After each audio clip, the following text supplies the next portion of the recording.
Welcome back to the channel, everyone. Jason here with a bit of a different video because if you have not heard of Starfield, you need to know about it. So, for those of you who don't know, Starfield is a new game coming out from Bethesda Game Studios. The guys who make Fallout, they made Fallout 4, Fallout 3, they made Skyrim, and so they are now making a star game, a space-themed game called Starfield, which is coming out November 11th, 2022, November 11th of this year. So with all that being out of the way, they have a series, a behind the game kind of series called Into the Starfield, and they just kind of been releasing little tidbits here and there. Well, today they released one, the episode 2, called Made for Wanderers. And they kind of go into detail on what they're going to show or what you're going to start out with in Starfield. So this is very similar. It sounds like, to me, just to get ahead of it a little bit, this is going to be very similar to how Cyberpunk 2077 played out. So they're going to actually have backgrounds, to your characters. So instead of just, hey, like in Skyrim, you start out that you can choose whichever race you want to be. You can be Argonian, Khajiit, whatever, and you just go, and it's just kind of a generic start. It sounds like they're going to actually have you pick a start, just like in Cyberpunk, and it'll kind of influence the beginning of the game before you get into the game proper. Like your beginning tutorial showing you how to work the world and stuff like that. And it might affect the game deeper, and I would say probably deeper, because there's a lot of people who kind of complain that the generic aspect of the backgrounds in Cyberpunk 2077. So I don't know if you guys played it or not, but it was really cool, but it was only the first maybe hour or so, if that, depending on how long you wanted to kind of wander around and kind of investigate. But you would get a cool intro sequence with your background. You can choose Nomad or, Corpo or Street Kid in Cyberpunk. And then it would kind of, throughout the game, they would sprinkle in little dialogue options, but it really did not affect the game in a big way, in a meaningful way. Well, I'm hoping, and it sounds like it's going to actually change up everything in Starfield. So let's actually jump into it. So we have, Todd Howard, talking with some of the people from the team. And specifically, we have Will Shin, who is the lead quest designer, kind of going through some of the locations that you can actually start out in, some of the factions you'll start out in. So let's start off with the United Colonies. They are in New Atlantis. That is their city. They are the most powerful and political faction, so they're going to be very similar to the Corpos in Cyberpunk. They're the militaristic, really lockstep faction in Starfield, and you can start out there if you want to, or you can go to the 3-Star Collective faction, which is in Aquila City. It is the more cowboy-esque kind of thing. So if you want to do Space Cowboys, that's where you want to start out at. They're going to be very similar to the Nomads in Cyberpunk. I know I'm drawing a lot of comparisons to Cyberpunk, but a lot of people, if you're old school, D&D, you can do tabletop, and you can get all these cool backgrounds and cool things like that. A lot of people are going to be newer, so they're going to be comparing it to Cyberpunk 2077. And then we have the third faction, which is the Reusion Industries. They are actually, what Will Shin, the lead designer, said was that they have probably the coolest start.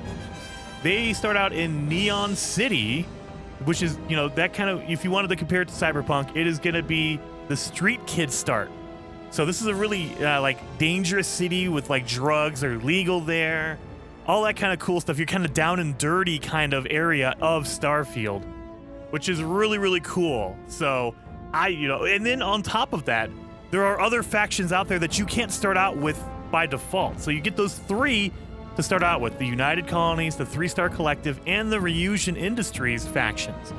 But they have the example they give is the Crimson Fleet. They are the pirates of the game, and you cannot start with them, but later on in the game, once you've, played the game and gotten into the open world aspect of the game, you'll run into the Crimson Fleet, and you'll be able to work with them and do quests with them. They'll be like the Dark Brotherhood or something like that, or similar things in an Oblivion game or in Skyrim. I like Oblivion, so I'll reference Oblivion a lot. But in Skyrim, you know, you had different factions that you would meet later on, and you can kind of join, and they had their own story and background and things like that. Oh, it was really, really cool looking. And then on top of that, we got our first taste of the actual like gameplay itself. So we've seen a lot of cinematics now, but they teased us with a little tiny bit of gameplay from the game because they started talking about companions being more meaningful in this game. And they show off on a companion, and it looks really, really cool. I'm really, really excited about it. Companions. Hello, Captain. How may I be of assistance?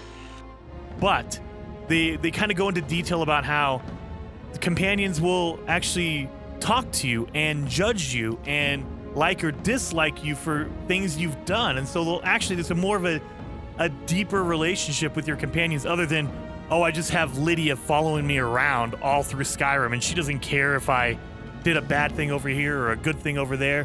Her feelings towards me don't care. You know, she doesn't care about any of that stuff. It sounds like they're going to go more deep into that, and maybe some of your companions will just say no, or maybe there's going to be someone who says, hey, look, you're too good and nice for me. You need to actually be mean and set the rules, you know, depending on which faction you start out with. So that's really, really cool.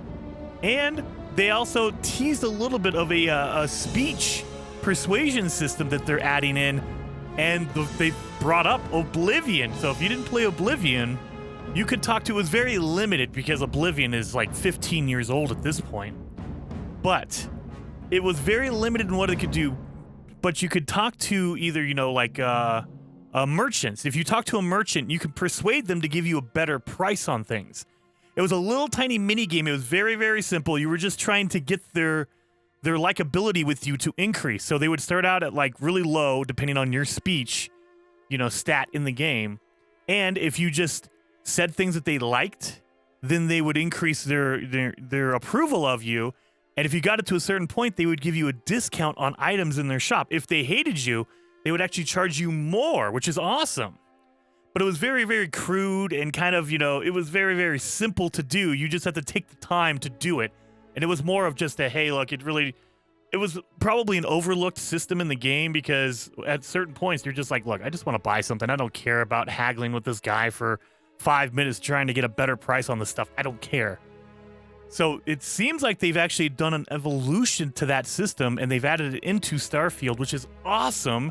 And I can't wait to see. They didn't show anything of it. They didn't show any footage of that happening, any kind of dialogue or anything like that. But man, this game is looking amazing. I am getting pumped up. Hopefully you guys are. And I'll see you guys in the next video.